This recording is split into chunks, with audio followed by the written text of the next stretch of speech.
Okay, so in the fall of 2011, I spent 4 months from September to December in Uganda, in the northern part of the country for the most part, studying post-conflict transformation.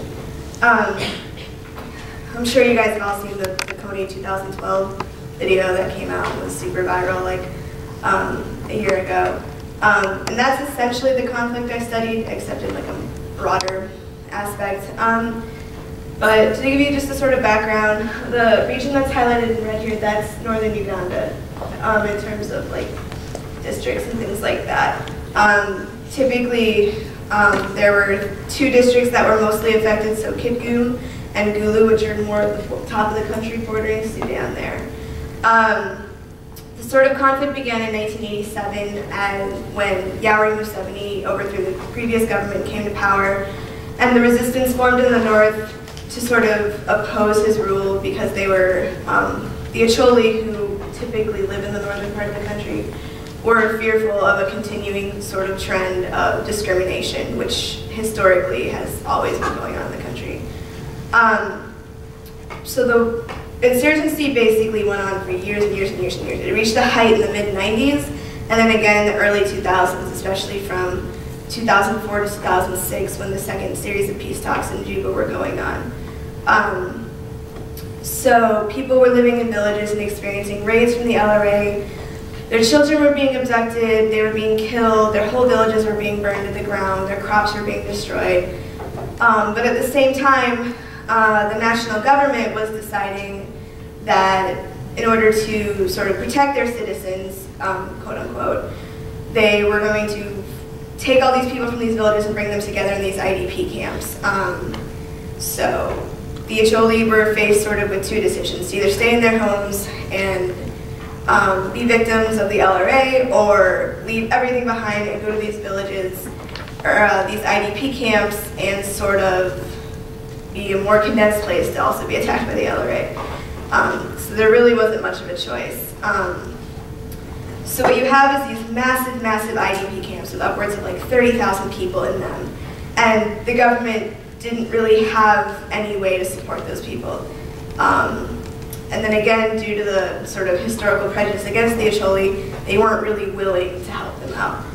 So what you see is NGOs coming in and giving out aid, giving out food, water, medicine, building shelters. And without this NGO aid, thousands more people, like, unquestionably would have died in the conflict. But what you see is sort of this problem where these NGOs came in, they didn't really understand the culture they were coming into. They were overwhelmingly white, they were overwhelmingly Western, they didn't speak the language, they didn't understand the culture they were coming into. So you have sort of instances, like with the World Food Program, for instance, who wanted to sort of make sure everyone was getting food aid, for instance. So in Uganda, before the war started, there was this practice of polyamory. So one man could have 3, 4, 5 wives, and each of those wives could have 2, 3, 4, 5 children. So to make sure that all of these children got the food that they were supposed to be given, and there wasn't any sort of favoritism or anything like that, they decided to give food ration cards to the wives instead of to the husbands, ensuring that the children got the aid that they were supposed to be given. Well, what tended to start happening was women in IDP camps, you know, they maintain all of their responsibilities. They're still expected to clean the house, to raise the children, to cook for the family.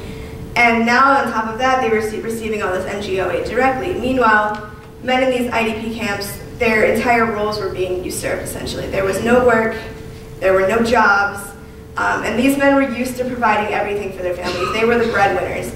And all of a sudden, they were in these camps for years. Some people were born and raised in these camps, and these men had nothing to do except kind of sit around and commiserate. And what tended to start happening is you have skyrocketing rates of alcoholism, which led to skyrocketing rates of gender-based violence. So that's kind of what I studied, sort of that conflict. And now, when I went in 2011, the war is essentially over. I mean, Joseph Kony hasn't been captured, the LRA hasn't totally been disbanded, but they fled the country, and everyone's starting to sort of return home and try to rebuild. What you're seeing too is an ever-increasing gender gap. These men and these women, they don't know how to live with each other in this community anymore. Their traditional homes are gone, their traditional method of work is totally gone. They've been in these camps for more than 20 years. Their social structure's been totally destroyed. And then since the conflict is over, most of the NGOs are leaving. During the height of the conflict in Gulu, which is where I studied, there were over 180 NGOs, and by the time I was there studying in 2011, there were less than 30 in Gulu. There's no funding for it, and there's nothing really for them to do, and so now these people are left with like no way to sort of repair their social fabric. Like there's constant conflict, there's constant violence, and there's this massive gap between men and women that is really feeling insurmountable. These people don't really know how to come back together and reform a community, and that's what I was studying. So the way I went about that is I interviewed these 6 NGOs, so the American Refugee Council, CARE International, Catholic Relief Services, Straight Talk, and then the United Nations Population Fund and the World Food Program. Each of these 6 NGOs are currently in operation in Gulu, and they each have, even if they don't have gender-specific programming, they take care to incorporate gender in the programming that they do deliver. I also talked to Ojara Mapenduzi, who was the district chairman of Gulu District. Essentially, he was the mayor, and Okema Santa, who was the program coordinator for Care Kwara Wacholi, which is the cultural institution that was formed after the conflict had been sort of resolved, for lack of a better word. Basically, what I found is the NGOs, the government, the cultural institutions, they don't work together. They're each doing their own thing, they're not talking to each other, and they're each delivering different programming that is just sort of scattered. So like, this group of people in this community gets the benefit of like 4 or 5 different programs, and meanwhile these people in this community don't have any programming at all. It's scattered, and they don't work together either, because you have some, for instance, some faith-based organizations, you have some non-faith-based organizations, and they just try to stay out of each other's way because they each have a different idea of what needs to be done and how best to do it, and they don't agree, so they just kind of stay out of each other's way. I came across 3 major themes. Everyone agreed that there's a need for gender mainstreaming in their programming, there's a need for education of the community, and there's a lack of government implementation of gender-based legislation. Uganda is a signatory of most of the gender proclamations that have been written by organizations like the UN, stuff like that, but there's no implementation at all. And again, no one agreed on how we should get to these points. Just everyone has different ideas and no one's talking to anyone else. So basically, I came to like 3 separate conclusions that sort of would hopefully lead to a more conducive and fluid distribution of aid and social benefit. No one has faith in the NGOs anymore. They all blame the NGOs for their social situation, and just nobody wants to trust them anymore at all. So NGOs, with their funding, need to take a step back and basically leave the community rebuilding to the cultural institutions who are trying to sort of rebuild the Acholi culture, and by doing that, rebuild the community.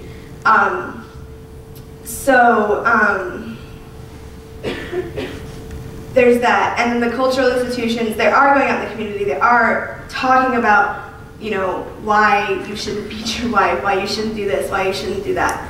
Meanwhile, Uganda is one of the greatest allies of America. It's our best ally in Western Africa. And we have a unique opportunity to sort of look at this country and be like, we want to help you, we are giving you a bunch of aid, here's what you need to do in order to sort of help your citizens and make us more conscious of helping you.